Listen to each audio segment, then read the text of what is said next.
দিদি, এটা হচ্ছে আমার বাগান। এটা হচ্ছে মেথি শাক। মেথি শাকটা মাশাআল্লাহ অনেক বড় হয়ে গেছে, অনেক হয়েছে। তার পাশে এখানে এটা ঢেঁড়স গাছ হচ্ছে।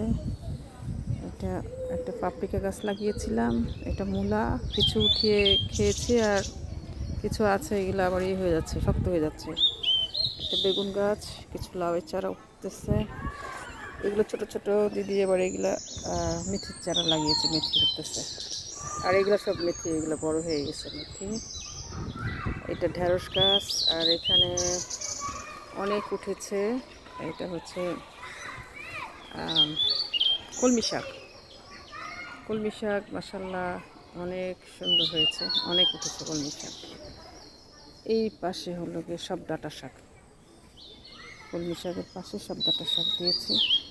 এগুলো সব ডাঁটা, সব ডাঁটা শাক উঠেছে মাশাআল্লাহ, অনেক সুন্দর হয়েছে ডাঁটা শাক। ডাঁটা শাকের পাশে ভিতরে ভিতরে আবার লাল শাক উঠছে, অনেক লাল শাক।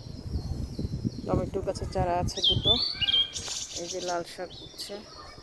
এই পাশে দিয়ে আবার দিয়েছি মেথি শাক। মেথি শাক আবার ছোটো ছোটো উঠছে অনেক, মেথি শাক দিয়েছি লাইন করে এখানে। আবার এখানে দিয়েছি লাল শাক উঠছে। আবার এখানে মেথি শাক দিয়েছি। এখানে একটা মরিচের চারা, ফুল উঠেছে, অনেক ফুল হয়েছে মাশাআল্লাহ। এইখানে সম্ভবত ধনিয়া আছে, ধনিয়া হচ্ছে অনেক। এগুলো বুঝতে পারছি না এগুলো কি করল্লা না ঢেঁড়স, বুঝতে পারছি না, হচ্ছে অনেক। আর এই পাশে হচ্ছে এগুলো অস্ট্রেলিয়া থেকে নিয়েছিলাম বনে, একটা হচ্ছে ইয়েলো কালার, আর একটা হচ্ছে পার্পল কালার। আর এগুলো সব ধনিয়া পাতা, ধনিয়া পাতা একদম ফুল ছেড়ে দিয়েছে, অনেক দিনে হয়ে গেছে ধনিয়া পাতা ফুল ছেড়ে দিয়েছে। আর এই পাশে এগুলো হচ্ছে বনে, এই দৃশ্যে। আর এখানে মাশাআল্লাহ লাউয়ের চারা অনেক হয়েছে, ভিতরে ভিতরে অনেক লাউয়ের চারা হয়েছে। লাউ ভিতরে হয়েছে, অনেক অনেক লাউ হয়েছে। এই হলো আমার অল টোটাল সবজি বাগান।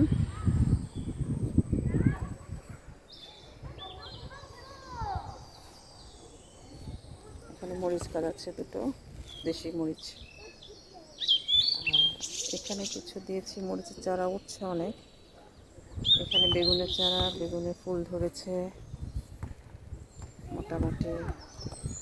এখানে তো কুমড়োর চারা সম্ভবত, মিষ্টি কুমড়োর চারা, ডাঁটা, সব কিছু মিলে এখন বাগান, সবজি বাগান পুরো পরিপূর্ণ।